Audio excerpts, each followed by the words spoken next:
Which word of the day? Starseed.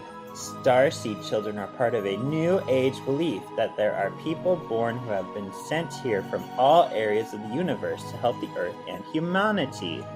They are reported to possess psychic, spiritual, and other extrasensory abilities, and are bringers of peace, topplers of corrupt systems, and shifters of dimensional consciousness. The first wave of starseeds were indigo children. They are intuitive, strong-willed, and very sensitivo. They have always felt different and here for a reason, although they may not know what that is yet. Indigos are old souls.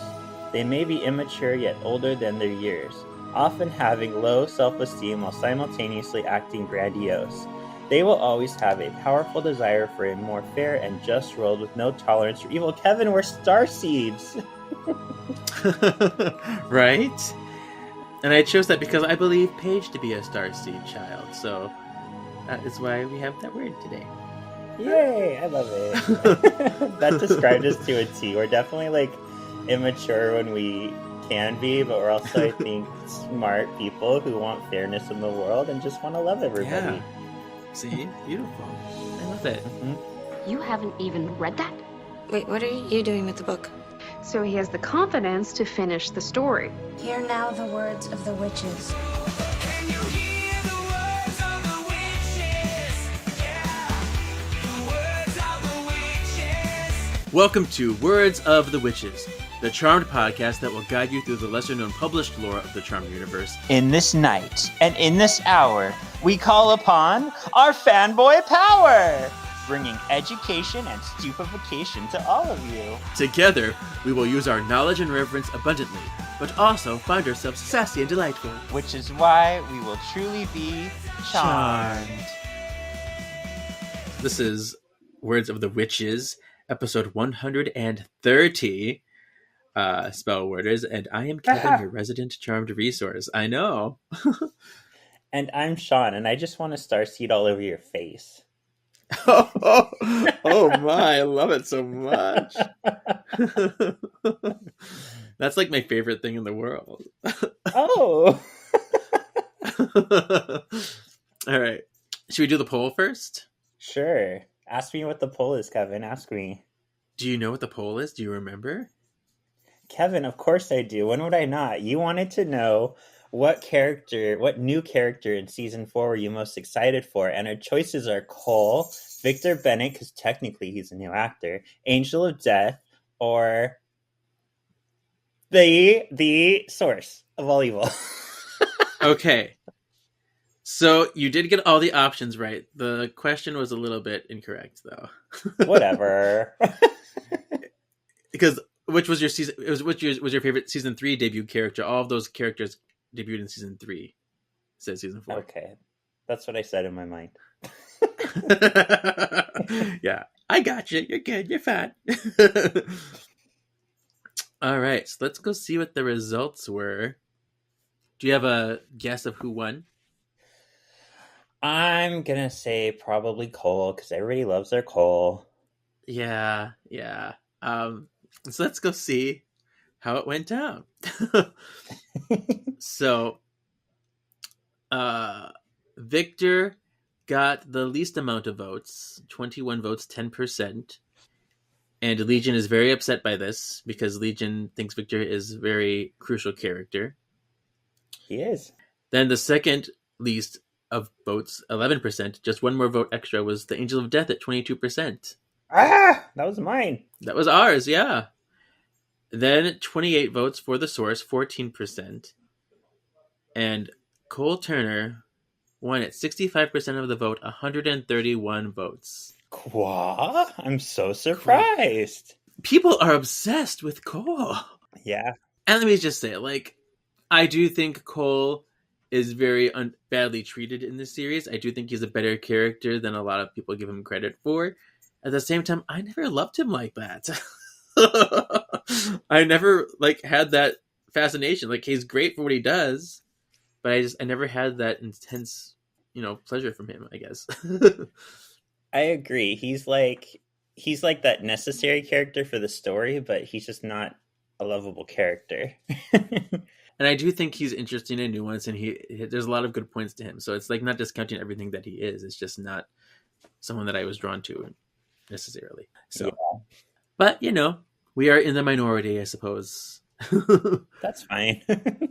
All right, so we are going to be covering the Triquetra again, continuing the coverage of the Triquetra, the unofficial and unauthorized guide to Charmed by Keith Topping. But I want to talk about a little bit like behind the scenes. We know that off camera there was on-set tensions on Charmed. Rumors about Shannon and Alyssa feuding, which led to her being fired. On Shannon's podcast, let's be clear, I was so glad that she got to tell her side of the story. Because while blame where it should go may be up for debate, at least Shannon got to be honest about what she experienced and the hurt she felt. So I'm very happy that we had that, that got to hear what her experiences were. And the one thing that cannot be doubted is that Shannon absolutely loved being on Charmed. In all of her life, in her entire career, she has stated that this was her favorite job. And with how special the show is for me, knowing how special it was for her, it really moves me. I cherish it a lot. And I really miss her. So, yeah. What's fascinating, though, is you kind of had a similar podcast firing experience. Yeah. So it's like perfect for our little season 4 coverage. You started on another Charmed podcast where a falling out occurred, and we have spoken about it before on our other shows and on this show, but we have been very diplomatic about it.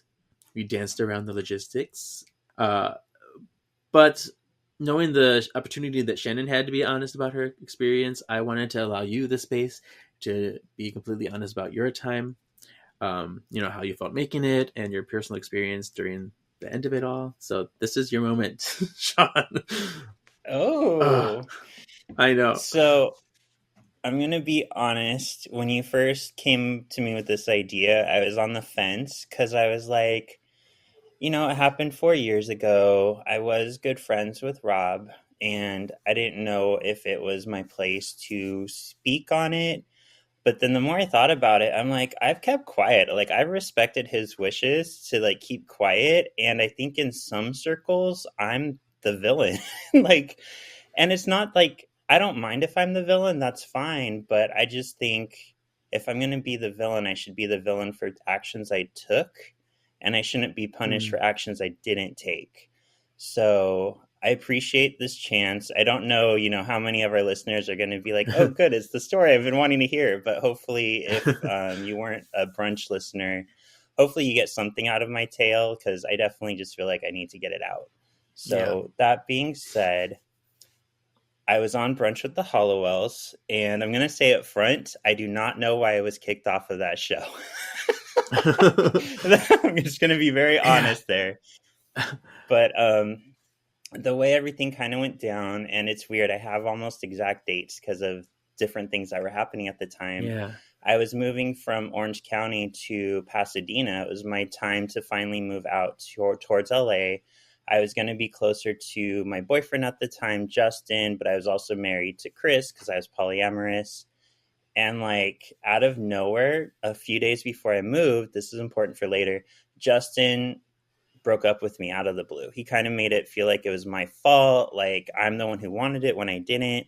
And then he stopped talking to me completely, would not get back to text, would not do anything. So it was the hardest breakup I've ever gone through, just because I'm not used to cold turkey. I'm used to talking problems, and if we are going to break up, we come to it mutually. So keep that in your back pocket. Yeah. So the day I was moving to Pasadena is when I met Rob, which was huge. Wow, I'm talking to this guy. We met on a dating app with the purpose of dating. And we were just texting back and forth about movies, about all this stuff. And pretty early on, Rob was like, do you want to do a podcast with me? So I said, yeah. And we did Movie Geek and Proud. And put this in your back pocket. I think it was our episode 3. I remember we were going to do Avengers Infinity War. And I told him I'm going to see it with Chris and some of his friends. I don't know exactly what time I'll be free, probably around 6. I don't know if we're getting dinner or whatever. So after the movie was done, I went to rush over there to record with him. And he said, I already recorded it. I said, what? You recorded Marvel without me? And he said, yeah, you didn't give me an exact time, so I recorded without you. I told him, like, I was upset. Like, I was gonna quit the podcast because I'm like, I'm the Marvel guy. Like, I really wanted to record this with you, and I don't think it was that unfair to say, like, I should be available around this time, depending on if I get dinner or not. So that was our first big tussle. At the same time, he was starting to kind of push me away, and I didn't know why. Like, we never did anything. We made out like here or there in the very beginning, but then he started pushing me away and I didn't know why. And it turns out he was already seeing someone without like letting me know, and they were going to get serious. So he was pushing me away because they were getting serious. And I know I'm getting really deep into it, but I just want to set up the story. This was around the time Chris brought up the divorce. So I was going through losing Justin. I was going through feeling like I wasn't worth it to Rob. And I was going through Chris pushing away too. So I remember the night that The Last Jedi came out, I went and saw it by myself. And Kevin, I was the most depressed I've ever been in my life. I played this song called Breathing Liquid by The Order of the Fly on repeat. I'm getting emotional just thinking about it. The song is about him wanting to die and somebody he loves holding him underwater until he died. And I would fantasize like Chris holding me underwater until I died. So that at least that way I could like die with someone I loved. It was a really hard time. Wow. I kind of like hit rock bottom that night and realized how bad I was and like brought myself back out of it at that point. And Rob and I like became good friends. Like I made peace with the fact that like he didn't want to be with me. He was with someone else. That's fine.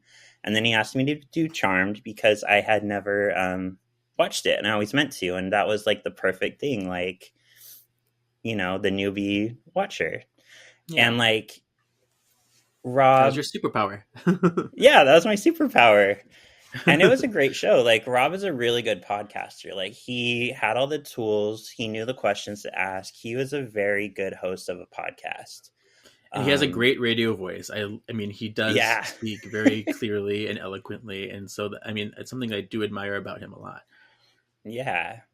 And one thing, though, looking back that you and I both noticed separately and talked about is when you go back and listen to the early seasons of me on Charmed, and this was kind of a theme throughout the whole show, it very much feels like I wasn't a co-host. It feels like I was always like a guest because it was always like I spoke when I was spoken to and I didn't speak as much as I do on other podcasts. Mm-hmm. And that was a recurring theme with us. He would kind of talk to me about, why do you not feel like this is your show? Why do you feel like you don't have input? And I'm like, I don't know. It just feels that way with you. Like you're very like a controller, and that's fine. But that was kind of a bone of contention. Yeah, the show grew to be one of like the most preeminent charm shows. It still like comes up in a lot of charm searches I do. I think what kind of changed, well, first I'll say this goes with one of my theories. So Rob and his boyfriend were together maybe a year or two, and then they broke up. And at one point I made a comment, I don't remember why, but I made a comment about how that ship had sailed between me and him being like romantic. And he got really mad at that. So that's just, yeah. And he was always cold towards my boyfriends. Like Anthony did not like Rob because Rob was very like cold. Rob wouldn't really try to talk to him. On the flip side, Anthony wouldn't really try to talk to Rob. But same thing with Alan. Like they never really talked. So I don't know if that there was an extra reason for that. But a lot started changing with COVID. With COVID, I was very trepidatious to go into LA because there were very high numbers of COVID in LA. And Rob lives in LA. I don't know if he still lives in the same place, but it's a very busy corner of LA near the subway station. So I only bring that up because there's a lot of unhoused people in that area. And I would have to park on the street and walk past unhoused people. So during a pandemic, doing all that and going into a densely populated building, it wasn't something I was super comfortable with. I was very much at home a lot of the pandemic because I was terrified of COVID, or I was at Disney because they opened part of the park without the rides so you can shop and eat. So I would do that a lot, or go walk around in parks playing Pokemon Go. So I didn't see Rob at all during COVID. I started to notice something was off. I would check in with him. Like, I'd text him, how are you doing with like Black Lives Matter? How are you doing? Because he was living on his own. But his birthday is in July. I hadn't seen him from March to July. And I remember I bought him a birthday present. And I decided to surprise him. I mailed him a bag with Freddy Krueger on it that I told him I bought both of us. And since I was starting Magic Havoc and making pins, I put some of the pins in there, buttons, and the ones I knew he wanted. And I made one specifically for him. And I didn't get a thank you. He didn't even mention, like, I got your package, anything. So I remember next time we went to record, I asked him, hey, did you get the package I sent you? And he said, oh, yeah, it's sitting over there. I haven't opened it. So that's when I started to realize, like, something's not right here. Like, and like, that really hurt. Like, I went out of my way to like mail you. Who mails shit anymore? But I mailed it to him.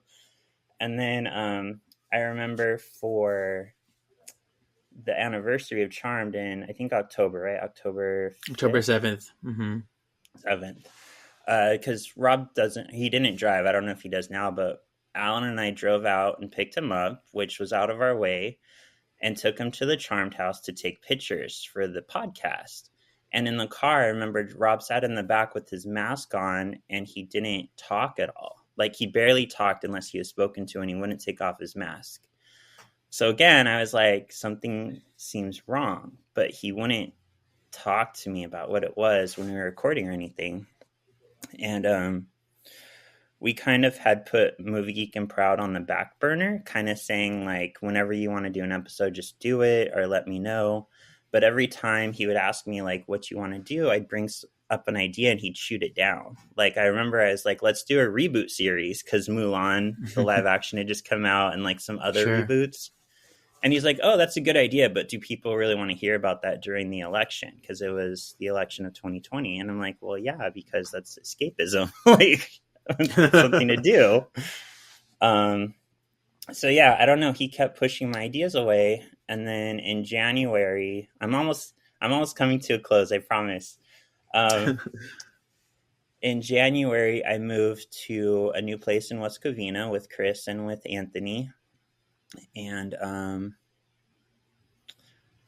I remember me and you had started talking, I think, around September, October 2020.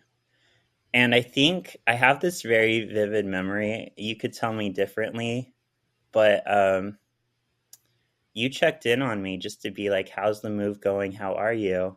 Yeah. And that was the moment I feel like you and me turned from just like podcast buddies to like buddies. Because it was very sweet of you. And I remember I took a picture of Chick-fil-A being outside my window, and you were like, oh, look, Hateful-A right outside your window. I'm like, yeah, but it tastes so good. I'm going to want to get it all the time.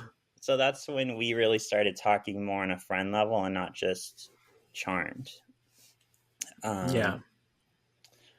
So, and this is going to sound weird, but I remember the exact date everything happened. Rob and I had recorded episode 1 of season 5. Was it season 5 or 6? 6. Hallie of the Dolls. Yeah. We recorded season 1, episode 6, or season 6, episode 1. And there's a 2-parter, so you did the first 2. Yeah. And we had a game that we were playing at the time that I had thought up of, Witch Witch. And the intention of Witch Witch was that we would go head to head with a random witch that we were given through like a randomizer app. and we were given like a random action. So like Sabrina the Teenage Witch versus Ursula, who would be a bigger Karen? And we would argue on the show who would be the bigger Karen, and then we'd send it out to one of our listeners to be the judge. So I say that because we usually would have to come back later to record the judged part of it. Yeah. Oh, one other thing I forgot to mention real quick. I had gotten a MacBook around October of 2020, and I was learning how to like take out noise reduction. And one of the episodes I sent him, if you listen to the season 5 quiz, it's really choppy. And that's because I took out too much. And like, it sounds like shit. And he never told me. Like, he threw it in my face later. Oh, listen to the episode. It sounds terrible. I'm like, why didn't you just tell me? I would have like re-edited it. Yeah. Like, I would have taken that out. But anyway, I only bring it up because I wonder if that was part of the problem too. Part of it. But he said, let's go ahead and record the Witch section on Friday, February 4th. I know this very well because that's Alan's birthday. So a couple things, like I had told him at work the first week of every month was the most busy. So I almost wonder, like, did he do this on purpose? At around 8 a.m. or 8:30 a.m., he texted me and he said, when do you want to record? And so, like, I worked at 9 a.m., so I didn't answer right away. And then the reason I remember it's Alan's birthday is because I was cleaning the house in between taking back-to-back calls in order to get ready for Alan's birthday that night. He was going to come over and we were going to do a little, like, COVID party for him. Nice.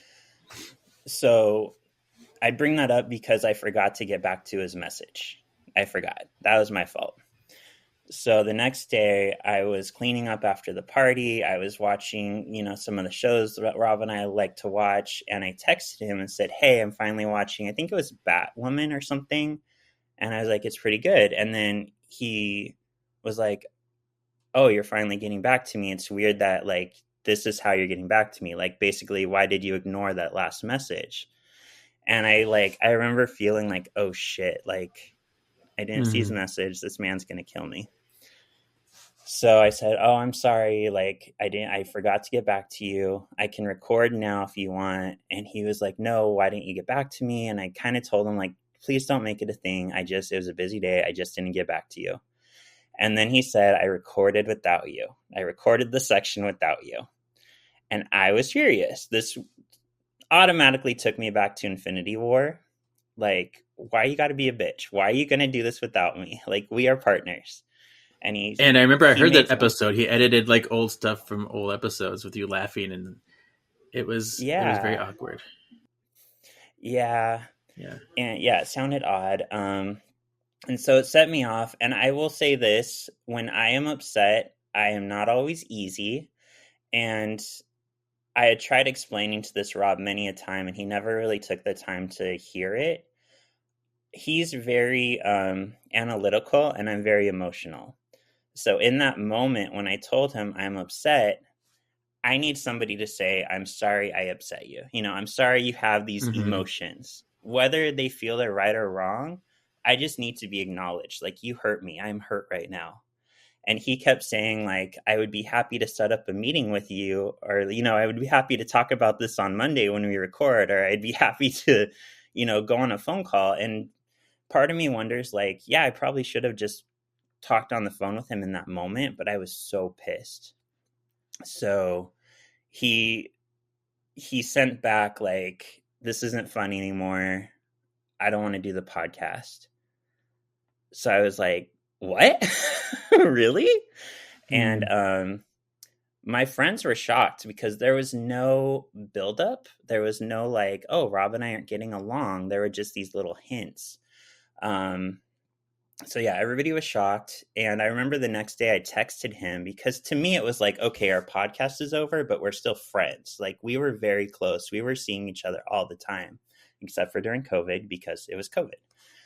So I texted him and he didn't respond to my text. So I was like, oh shit, is it like that? Like, So then the next day I emailed him, and I emailed because I deleted his number because I told myself I didn't want to be that person I was with Justin when Justin left me. I didn't want to like keep trying to reignite the dead spark.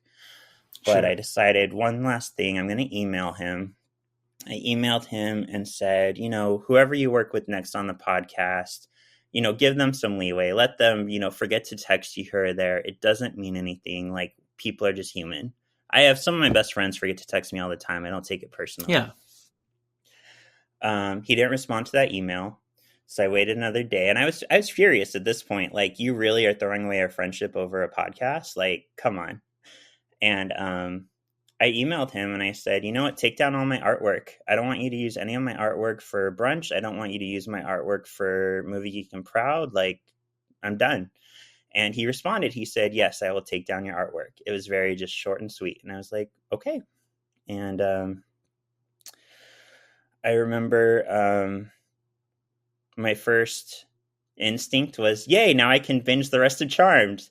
And one of our listeners, I don't know if I should name him, but he wrote in and said, hey, Shawn, I was really looking forward to, listening to you. Well, before I get there, let me point this out real quick. I got some flack. I did. I got some flack because when Rob announced the end of Charmed, somebody wrote to me and said, he ended it in a nice way. I didn't feel like he did. Because if you listen to the message where he announces I'm not going to be on it anymore, he says Shawn left to focus on his other podcast. Yeah. And he makes a comment that says, he has a new Disney podcast, Marvelous Galaxy of Disney, and it's actually pretty good. And I'm like, I don't know. I took that as very bitchy. Like, why do you have to say, and it's actually pretty good? Why can't it just be good? Like, why are you surprised that I can actually do a podcast on my own? So I felt like that was a little bitchy on his part.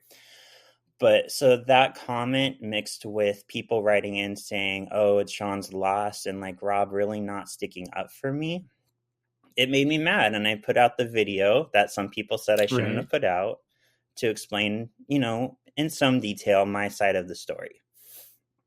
And then so my first instinct was to just binge the rest. And then the person wrote in who said they wanted to hear me do the rest. And I thought to myself, you know what? I should continue the show. And I thought, the best person ever to do this with me is Ryan Hunter. I'm going to ask Ryan Hunter to do the rest of the show with me because I had been talking to Ryan a little bit longer than you. And he was one of our earlier adopters of Brunch. He was. And then, and then I started, I remember I actually had written the message in Instagram to be like, hey, do you want to do this? And then I stopped myself and I said, Ryan is friends with both of us, so I don't want to put him in between me and Rob. So I was like, I'm going to ask Kevin. Kevin is like the ultimate like charm person. Like, why would I not continue this with Kevin? So, of course, I asked you, and it's amazing to me. I wonder how life would have been different had I sent that message. But Ryan was a stand-up guy. He texted me a few days later and said, Rob has asked me to continue in your place. I don't feel right doing this. It's only going to be a few episodes. I would only do this if I have your blessing. And I said, that's fine. I want Rob to continue this journey. I want him to be able to finish as well. So it was a little surprising to me when Ryan turned out to be the permanent host, and he never really got back to me on that, which I don't hold any grudge towards that. Ryan was a good friend of mine. We had been talking art together, purchasing each other's art. I was on an X-Men episode on his show. He was on Marvelous Galaxy of Disney.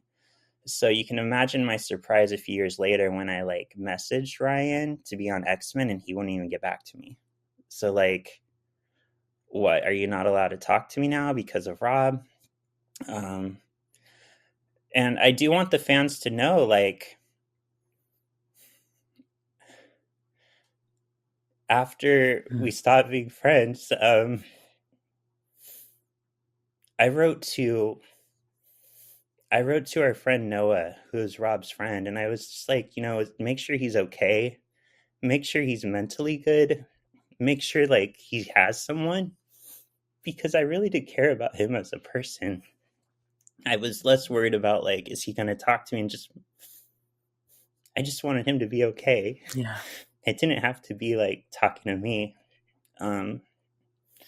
So yeah, I bring all that up because I don't know if he just got jealous of me being with other people and wanted me to be with him. I don't know if he just didn't think I was taking the podcast seriously, because I know he had kicked somebody else off a podcast before I knew him. And like, I went through a really tough time where I asked myself, am I difficult to work with? Like, am I the drama? And I realized, like, I'm best friends with an ex-husband. I went through a divorce and I kept him as a friend. Like, I was on Once Upon a Cult, and Victoria was the one who started that. And I had to ask her to leave because she was like not coming to recordings, and I'm still best friends with her. So obviously, like, I know how to handle people. So I've made my peace with it. So I know I'm not like an angel. I know I have my issues, but I don't feel that I deserved to be kicked off the podcast, and I don't feel like I deserve to be expelled as a friend. Yeah, it's been very challenging, and I can say that Rob is very hard to read. I don't know what goes on in his head. But and like, you're my witness. I asked him to work with us on the pod. I asked, let's just do like one big finale episode for our listeners, and he shot that down right away. He did, because we were always ready to, bury the hatchet and collaborate and be together. But I don't know if there's this just insistent jealousy or what, or maybe insecurity that's in him. I don't know. Yeah. Oh, yeah, I didn't talk about that, about how much he didn't like you. He didn't want me to talk to you. Yeah, right. And I know he's mad about things that when I said this podcast could be more accurate. But I am a massive Charmed fan, and I guess that can be threatening to people that are doing Charmed podcasts. I don't mean to toot my own horn, but I'm very knowledgeable. If people listen to the show, I'm very knowledgeable.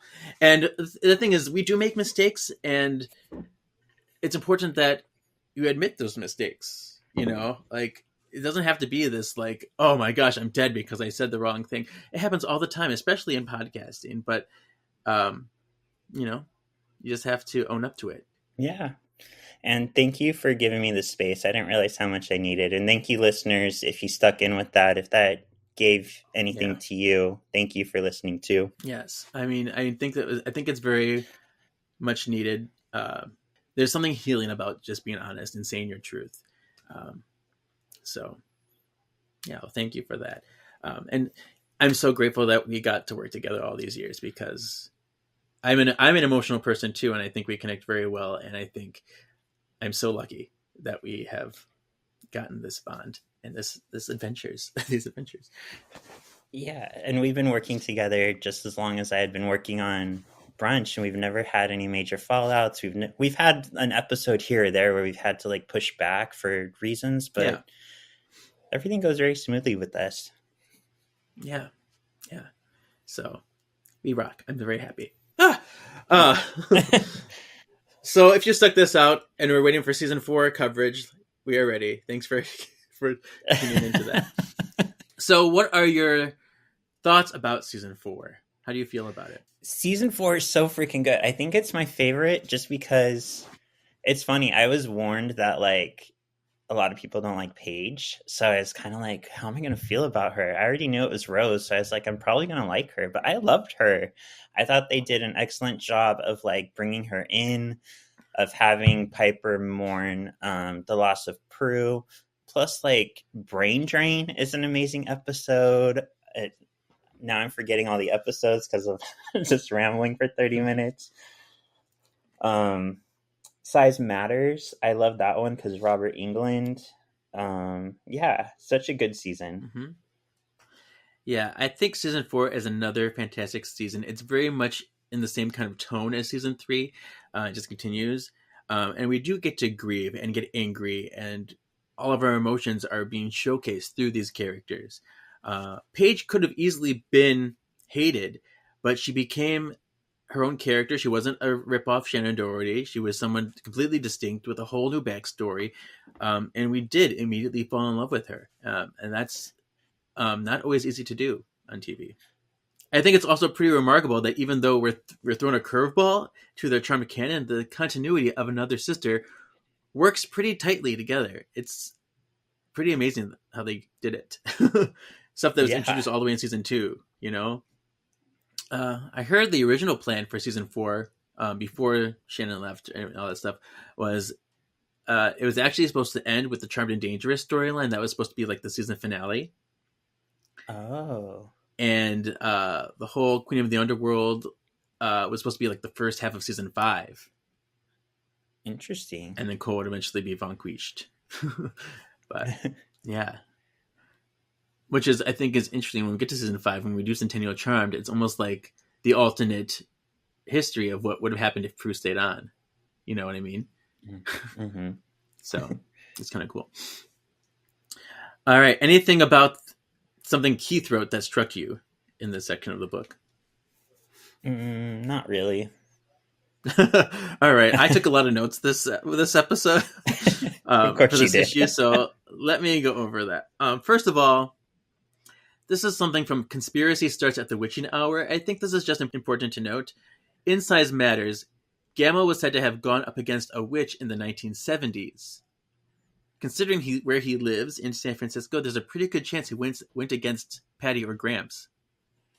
Oh, yeah.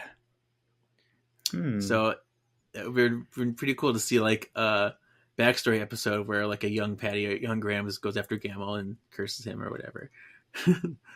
They could make a whole show out of that. That would be amazing. Yeah. I also wanted to highlight, first time I've ever highlighted this section. I've been keeping in tab throughout all the sections so far, for You May Remember Me Behind the Camera. And I have the list of everybody's stunt double. So Shannon Doherty's stunt double was Judy Adair. Alyssa Milano's stunt double was Laura Lee Connery. Holly Marie Combs' stunt double is Nancy Thurston. Brian Krause is Zach Hudson. Julian McMahon's stunt double was Alan Robinson. And Rose McGowan's stunt double is Melissa Barker. Melissa Barker is interesting because she was also the stunt double for Sarah Michelle Gellar on Buffy and on Scooby-Doo. Cute. And she went to school with Shannon Doherty. So there's a cool little connection there. Yeah. But let's get into the long section I have. Logic, let me introduce you to this window. So this is stuff that Keith noticed that I think is very spot on. In Size Matters, it's stated that Phoebe graduated college last spring at the age of 27, but if she was born November 1975, she should just be shy of her 26th birthday. Oh, snap. In Brain Drain, another episode you love, the Source puts her in this world without magic. And he wants her to say the relinquishing spell to get rid of their powers. But if she's in this world without magic, how would that spell work? How would that spell even happen? Exactly. In Black as Coal says upper level demons bleed red, not green, which I often brought up in episodes when we covered in Hanging with the Halliwells since we covered season 6 through 8 together. Upper level demons bleed red. But that contradicts something he said in Sleuthing with the Enemy in season 3 when he tells Phoebe he bleeds red because he's half human. Oh, snap. Maybe note that the Source bleeds black. It's because he's upper level demon, but he's like the upper level of the upper level, so he bleeds black. That's not a continuity error, but just something to note. Also, Cole asked that Phoebe have the Balthazar vanquishing potion ready just in case. But if you remember in season 3, he went to Alchemist to transmute his blood, so the vanquishing potion wouldn't work on him. Oh. So that's something. In A Page from the Past, Paige traveled to 1994, yet the Metallica and movie posters in her room are from 96 and 98. There's also a Scream poster back there, which is funny. A little tongue-in-cheek. In Trial by Magic, Piper says that she doesn't want to relive the hell she went through with Prue in All Hell Breaks Loose, but as time resets, she wouldn't have any memory of that. Oh. Oops. So there's just little things to think about. In Lost and Bound, when Piper and Leo are fighting about if they should bind their child's powers, why is Piper, of all people, so adamant about keeping her child's powers when she's the one that always wants a normal life? True. That's a good point. It's like, okay, Piper, what do you really want in your life? Yeah. In Charmed and Dangerous, the source had white hands, but in All Hell Breaks Loose and Charmed Again, he had red hands, and yeah, and they were black in Brain Drain. Also in Charmed and Dangerous, black wires can be seen coming out of the hollow when it's first opened. Oops. In The Three Faces of Phoebe, why does Piper not recognize young Phoebe? She grew up with her. She lived with her whole life. She doesn't recognize what she looked like. Yeah.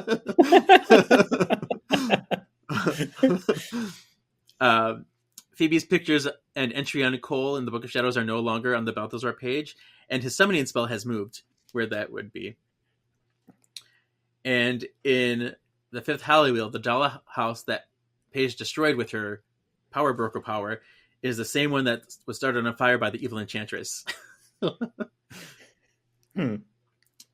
So those are fun little things that Keith noticed. I'm very proud of his work there. Yeah. I feel like he noticed more than some of the other writers that we've gone over. Yeah. I mean, he does have a lot of things that I think are picky, which I don't think should be needed, but there's some good stuff in here too. Mm-hmm. But speaking of things that I don't like about this section, he has 4 misquotes.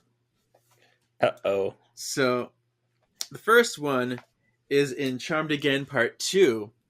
This is it says in the book. It's a quote. Piper, I think the more important question is, how does a white letter knock someone up? No. It should be, I think the more important question is, how does a white letter get somebody knocked up? Oh. Quite different. Yep. There's another one. In Size Matters, but it says, it's Phoebe. It all started with an interview where, actually, there's 2 things that are wrong. So it says we're a lady. He says we're a lady. It's actually where a woman made me feel this big. So it should be a woman, not lady. And it says, and now I really am this big, when it should be, now I actually am this big. Okay. So I feel like he's paraphrasing a lot of these quotes. And it's funny because I don't go and check these. This is just my memory. Yeah, because you're a weirdo. I'm so weird. This is why I was so threatening. Yep. All right. This is in Trial by Magic, where...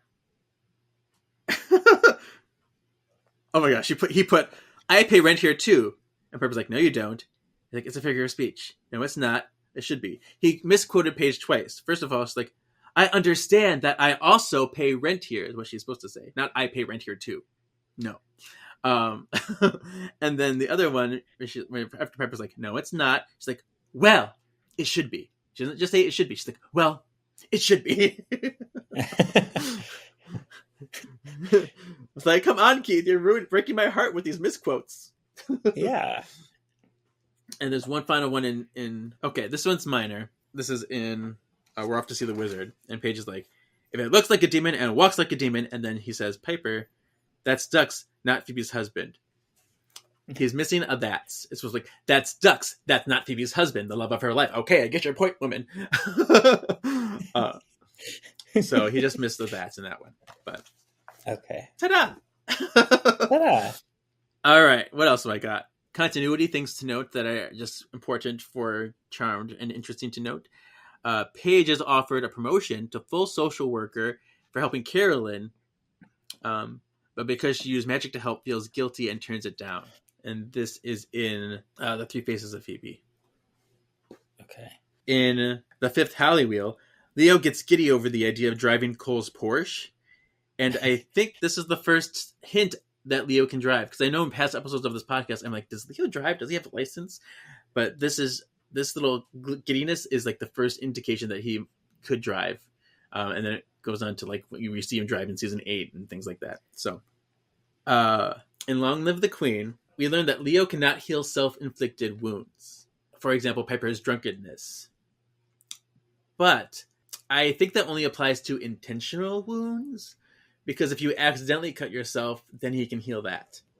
That makes sense, So I feel- because an angel yeah. shouldn't be self-inflicting. Because of Piper was all drunk. He's like, I can't heal your drunkenness because you did this to yourself. Yeah. And then in Room Raider, the seer is classified as an upper-level demon, yet acting as advisor downplays her power. So she is more powerful than she makes herself seem. Here's some Did You Know? Did you know that, I mean, if you look at the DVDs too, there was no opening credits for the premiere of season 4.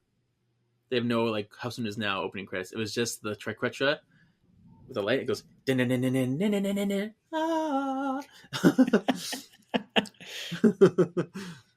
I remember in the premiere, actually, they had this whole, I wonder if I can find it, this whole, like, recap of, like, what happened. And it's like, you know, the sisters, la la la, went against the, you know, whatever, the shacks, the whatever. I don't know. It was like some narrator, and they kind of totally airbrushed Shannon Doherty out of it. It's like, now. And it was like this whole little recap. It was kind of a cool little thing, but just images and voiceover. Yeah. TNT and a few other media networks have mistitled the episode A Page from the Past as put A Page to Remember, and other ones said Page from My Past. And this is a fun little thing that I never noticed before that I'm glad this book told me. I never even thought about it. The article on Phoebe's computer when she's like in Saving Private Leah, when she's on a computer and, you know, it's working. There's an article that says Van Leeuwen family estates chosen as treasure house for San Francisco. And the Van Leeuwens were the people that had the baby in Reckless Abandon. The family. Baby Matthew. Wow. Oh. Yeah, I did notice in this section, I feel like it is a little more attention to detail-y. Like he actually had some cooler things to say rather than just the purses on the other hand. But yeah, just kind of like the same kind of as the rest. Yeah, I have a few final thoughts about this section. Keith thought Rose really did bring an element of danger to the series, something that the series was lacking before, he said. And I'm like, we love Rose, but the idea that it wasn't dangerous before she showed up really annoys me. I mean, did you see All Hell Breaks Loose? Right. We literally just lost a sister. So it very undercuts the masterpiece of All Hell Breaks Loose. I'm like, okay. Yeah. I thought his logic sections, while I did have a lot that were good, but there were a lot of times that they were really grasping. Where in previous sections, I thought he was picky. Here, it felt like he was trying to make issues where there wasn't. Yeah. Just like he's trying to fill a quota. Like, not everything has to be spelled out for you. Like, there's one instance where he said, like, I'm offended that Melody the Muse didn't freeze. I'm like, really? She's an angelic being. She probably wasn't even trying to freeze her. Like, Yeah. And that bothered me a little bit. I thought this was funny. Keith calls himself shallow and sexist for writing about Phoebe in the bathtub. He noticed. Yeah, he's like, this may be shallow and sexist, but he's like, but then he also said that it was the only good thing he liked about Lost and Bound. He didn't like that episode. He's like, the only good thing I think was Phoebe in the tub. So ironically, I feel like that's acceptable to talk about in that case, if that's the only good thing you can find. Like, Yeah. so true. it's just funny. Like, the time you notice is the time where I'm like, okay, it's actually acceptable here. Yeah. Now I have my bones to pick. This is where they get into the put that in my canonical hat section. Canonical. Keith made a lot of errors. Uh-oh. In Charmed Again Part 1, Keith says the Call of Lost witch spell begins with "Hear now the words of the witches," but that's not true. Piper cast several spells back to back. She flipped to the Call of Lost witch spell when the Dominus Trinus failed. So she started off with Dominus Trinus, and then that failed, so she flipped to the Call of Lost witch spell. So she switched spells. It's not part of that. Keith thinks Prue especially would have noticed Patty's pregnancy. You know, I was like, how could she be pregnant and no one noticed? And I think knowing Prue, she probably did notice, but what could she do? What could she have done?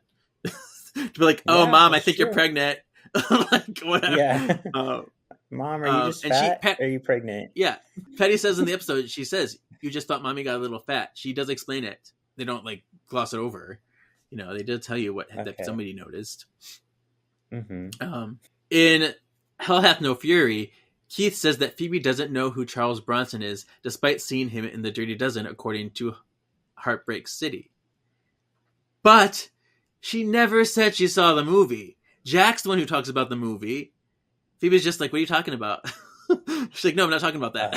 That's all Phoebe says. So she never says she saw the movie, so don't get on her case if she's not saying who Charles Bronson is. And even if she did see the movie, she could have just seen the actor not knowing who it was. So I've seen lots of movies as a kid where I don't know who that actor is. Yep. In I'll Have No Fury section, it says Phoebe is still having trouble controlling her new powers when he meant Piper. So that was a typo. In Size Matters, Keith wonders how Leo healed the P3 sign when he's never healed an inanimate object before. And while I do think it's fair to question because the healing powers are off the rails crazy, he is forgetting when he healed the Book of Shadows in season 1 in Wicca Envy.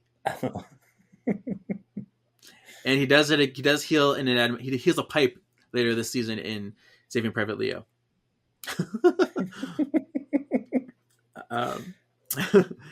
Keith says that A Night to Remember is the first time we see Paige's car, but she's definitely driving it in Hell Hath No Fury. We do see her car before this. Okay. Oh, this is funny. I brought it up in the last book. Keith thought the person in the photo with Paige that the evil enchantress saw. Remember when I talked about that? It's like her and Eilish, the costume designer. He put. It's like the person in that photo was Elise, who was soon to be Phoebe's boss. I'm like, bitch. No. Oh my god! Did you read? It's an Eilish, not Elise, and they look nothing alike. I was like, "Fucking A, Keith Topping."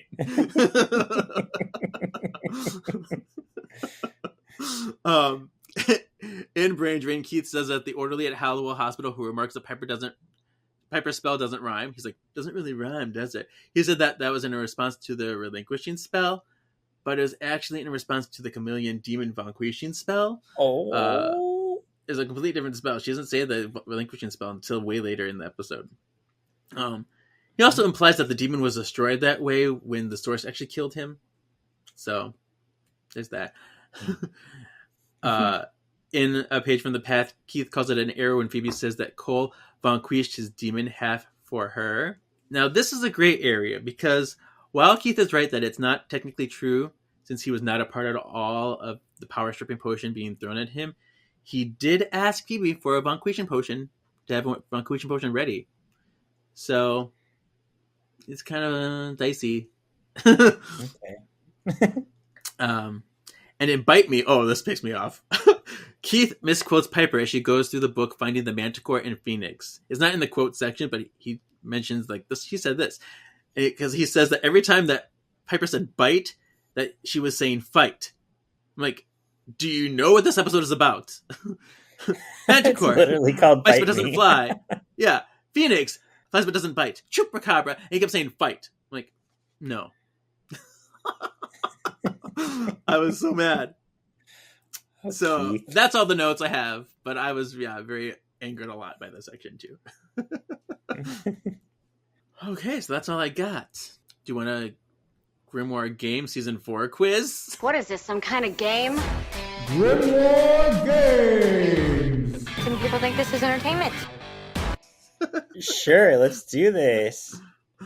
All right, so here we go. It's only you this time. Where do the Charmed Ones and Paige meet for the first time?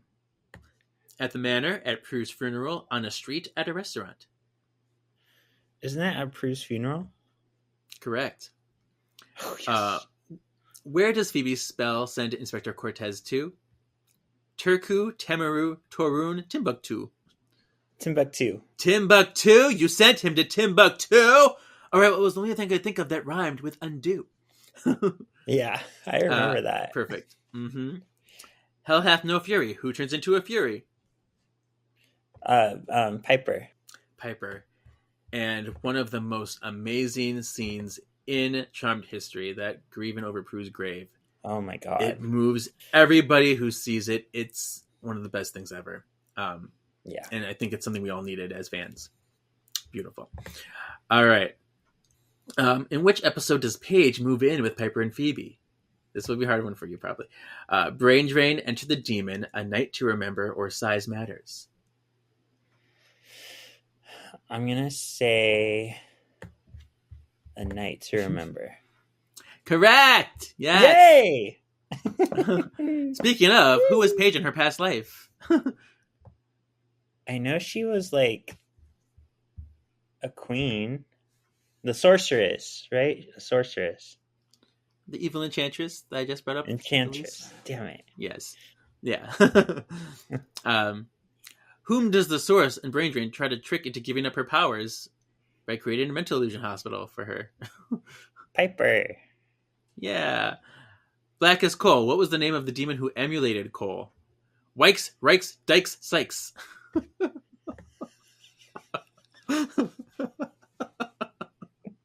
You're giving me Never Been Kissed realness. Yikes. Dykes. Was it Sykes? Yep. You got it. You're killing it. All right. Which muse do the Charmed Ones encounter? Harmony, poetry, music, melody. Melody.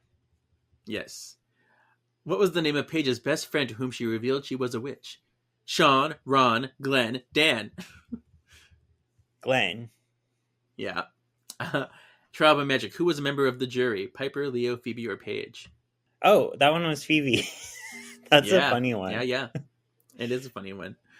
He hated that episode too. Keith Topping. A page from the past. What happens to Cole in this episode? He gets arrested for driving without a driver's license. He robs a jewelry store, and he gets shot. Or all of these. I don't remember. I'm gonna say all of these. That's correct. All of those. Yay! Yes. What kind of magical creature is Tyler? Tyler? Oh. Like Big guy in later, the comics. He's an archai. Well, what is he in the Charmed before he turns into an archai in the comics? A fire starter. A twisted fire starter. Twisted fire starter. The Three Faces of Phoebe. See, this question is wrong, but it says, who appears when Phoebe casts a spell to learn her heart's desire? Grams, her mother, her older self, or Prue? Her older self and her younger self, right? And her younger self. Thank you. This question did not include younger self. Come on now. Come on now. Merry-go-round. Where does Cole and Phoebe's marriage take place? In a church, in a cemetery, at the manor, in the underworld? In the underworld.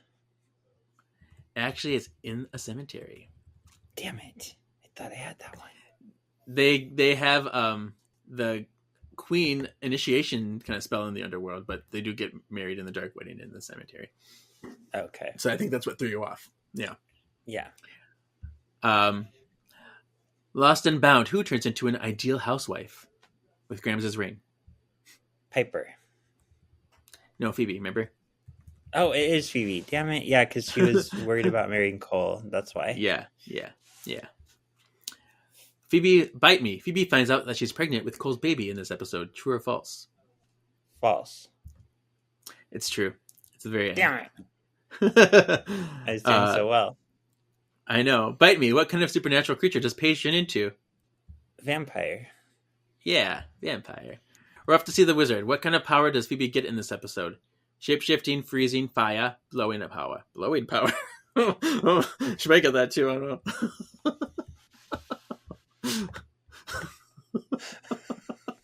Who wrote this quiz? Fun? What a weird... Floating power? This is blowing power. That's what it says. You gotta use some more words in there, girl, whoever wrote this quiz. Wait, so what were my options? Freezing power, shape-shifting power, fire power, blowing power. And it's who gets the power? Yeah, Phoebe. Phoebe? And- she gets one of these powers? And we're up to see the wizard. Yeah.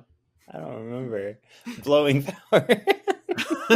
I think she always has blowing power. I mean, I've seen, and the way that Jenny McCarthy blew under that table in season 6. Mm-hmm. No, it's the firepower when she's with the baby and then shoots the stream of fire out her hands. Same when she has in past life. Oh, that's right. She's getting powers from her baby. Okay. Yeah. In which episode does Phoebe help her sisters vanquish Cole? Womb Raider, Which Way Now, Bite Me, or Long Live the Queen? Would that be... Oh, it would be Womb Raider. Actually, it's Long Live the Queen. Womb Raider, she vanquishes the Seer. Long Live the Queen, she vanquishes Cole. Damn it. Yeah, I remember it's like a 2-parter, but they're called different things. Yeah. And the final one, Which Way Now? Who visits the sisters in this episode? Angel of Light, Angel of Death, Angel of Destiny, Angel of Wrath. Angel of Destiny. Yeah. Ta-da! So that's our quiz. Can I tell you a secret? What? Sometimes when we have guests on, I purposely don't answer even though I know the right answer to give them a chance. Oh, look at you. You're such a nice little host. I know. How sweet. How sweet. But our final thing of this episode is the P is for poll. Piper. You mean it's just you and Prue, huh? Phoebe? Phoebe, you there? And a big hello to you too, Penny. Come on, Patty. The rest is up to them. Paige. My name is Paige. Another P, imagine that. P is for poll. Now, this is an interesting question. It might be a hard question. If Rose McGowan wasn't cast, who should have been Paige? And this is a list of all people who are actually in the running to play Paige. So these were real options. Tiffany Amber Thiessen, Soleil Moon Frye, Jennifer Love Hewitt, or Eliza Dushku. That's really hard. I I don't know who one of them is. Oh, which one do you not know? The second one. Soleil Moon Frye. She's the girl that played Punky Brewster and came into Sabrina in the college years. The dark hair girl. Oh, okay. Yeah. I'm gonna veto the first two only because, well, one of them I don't know, and Tiffany Amber Thiessen. I could be wrong. I don't know much of her career. I've just seen her in Saved by the Bell, so I don't know if she could handle the weight just because I haven't seen that. But between the other two, it's hard. I think I'm gonna go with. Wait, who was the third one? It was Jennifer Love Hewitt. Oh, Jennifer Love Hewitt. And then Eliza I'm gonna go with Jennifer Love Hewitt only because I feel like Eliza Dushku, when she's acting, carries a certain weight about her, like kind of a dark, shadowy character, and I think that would have made Paige more unlikable. She wouldn't have had that like spiffiness, you know what I mean? Like, I think Jennifer Love Hewitt would have made light of her still, but had dark moments with her. Oh my gosh, that's who I chose too. Because I agree. I thought Eliza Dushku she'd be too abrasive. Yeah, and because she just feels a little like bad girl energy all the time, and I feel like Jennifer Love Hewitt has a little bit more warmth to her and a little bit more way she can take it. So if it wasn't Rose, I think I would have liked her. Yeah. Cool. So I'll be curious to see what our listeners will say. Yeah. Cool. So that's the end. We did it. Tell the spell worders where they can listen to you. This week, take a look at our Solving for X account, an X-Men Task podcast, because I completely redid all of our graphics. We brought on a new host. We're covering X-Men Evolution, so we're having a lot of fun there. You can also find my book on Amazon, A Witch's Brew, A Dream of Waking, and on my Instagram, you can find a link tree to all my projects that I've been a part of. Yay! Yay! Oh my gosh, yes. And you can find this podcast at Words of the Witches, Facebook, Instagram, and YouTube. I did recently make a blue sky for it, but I haven't really posted anything on there yet. Still making it come together. We're still on the other place, but I'm not going to promote it anymore. I'm not going to post on there anymore.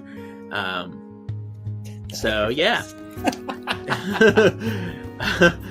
So next week we'll talk about season 5. It will be shorter, and yeah, fun. We will have a guest again. So, Woohoo! And thanks for listening. Thanks for sticking it out. Your destiny still awaits. Boom.